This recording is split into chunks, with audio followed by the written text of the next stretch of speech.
cordons dunars, vegetació autòctona, arena fina i un color destacat, el de la mar. Si ens situem al nord de la platja de Gandia, el carrer Ribera Baixa suposa el límit entre urbanisme i natura. Des d'ací i fins al riu Baca s'extenen vora 2 quilòmetres d'una de les platges que al Mediterrani encara conserva el seu estat natural, la platja de l'Agüir.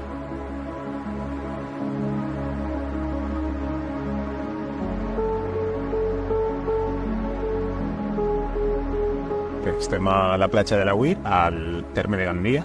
És la platja natural o seminatural que separa els municipis de Xeraco i de Gandia. I bueno, és una platja que estimem tots molts, que té un paisatge i uns valors naturals importantíssims, com podem veure, no? Un paisatge espectacular.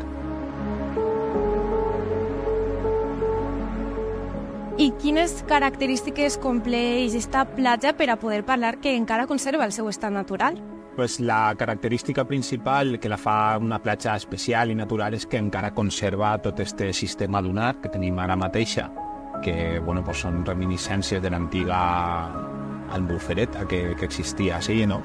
Fa milers d'anys era una espècie d'albufera. Van crear estos cordons dunars que va fer que aquesta aigua se quedara separada de l'aigua de la mar i que es convertira en aigua dolça. Tots estos muntanyars, estos dunars s'han conservat durant tots aquests temps i per això encara conserva aquesta característica de platja natural.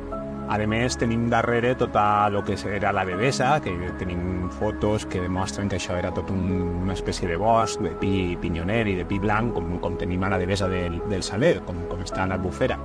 I, a més, també darrere està tota la zona protegida de la marjal, de manera que podem trobar una continuïtat en els ecosistemes fins que arribem als sistemes forestals. Això passa en molts poquets llocs al litoral valencià i jo diria que a tot l'arc mediterrani. I, per tant, és un lloc especial, a conservar i que té moltíssims valors naturals.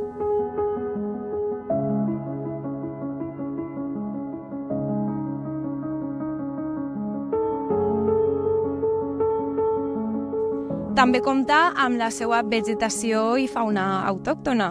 Pues és un ecosistema superfràgil, perquè està davant del mar, i a l'estar davant del mar està adaptat, té que suportar unes condicions que altres plantes no tenen.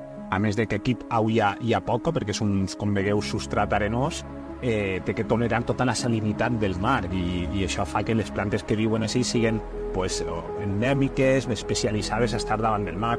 També hi ha tota una sèrie d'animalets. Sobretot, ja sabeu, el corriol és l'emblema de les dunes, és un pardanet en risc, en perill rellevant, i fa els seus niuets en primavera, així a la vora de les dunes, i és molt important conservar-lo.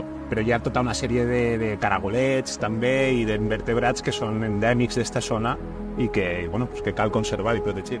De fet, esta platja té totes les figures de protecció des de l'àmbit autonòmic, que n'hi ha, està la protecció de les marjals, del català i valencià. Sobretot el que té és el LIC, el lloc d'interès comunitari d'Unes de la Safor. Tot això entra dins del que ara es coneix com a zona d'especial conservació del Mondúber i Marjal de la Safor. I té, a més, una norma de gestió aprovada per el Consell Valencià. Per tant, sí que n'hi ha tota una sèrie de mesures que fan de la seva conservació per a que n'hi hagi que continua havent aquest sistema lunar i, en tot cas, faig el seu paper de protecció contra la intrusió del mar a la zona de les marjals. Per tant, el que és el cordó dunar sí que tenim una molt bona protecció que és efectiva.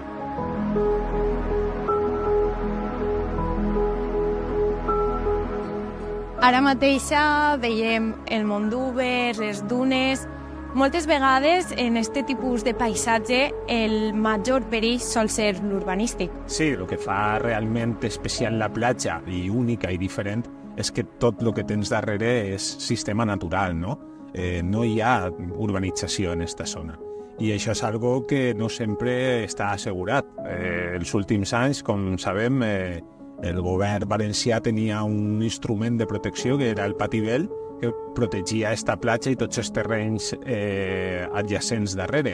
Actualment això ha canviat i ara mateixa la platja sí que se podrien fer processos urbanístics degut a este canvi en la llei que permet construir hotels i càmpings a partir dels 200 metres.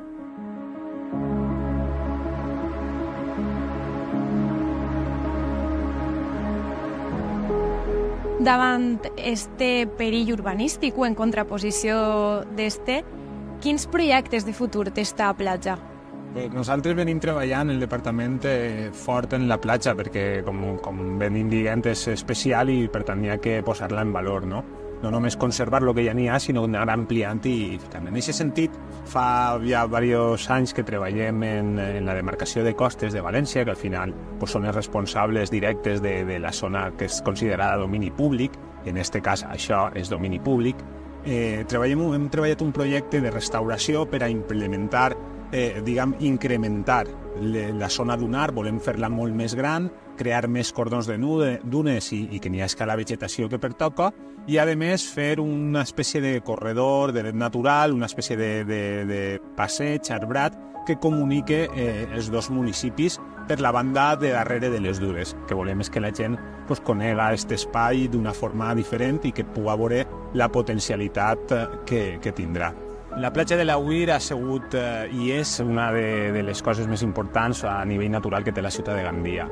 Ha estat en perill en el passat i ara sembla que torna a estar, però el missatge de la ciutadania sempre ha sigut el mateix. La volem lliure de formigó, la volem lliure d'hotels, de càmpings i de processos urbanístics. La volem tal com és i, si no, millor. Volem restaurar-la i volem conservar-la. Aquest és l'objectiu que té el departament i tenim projectes damunt de la taula per a portar-los endavant. Aquest és el missatge que volem llançar i el que treballarem per a que siga una realitat.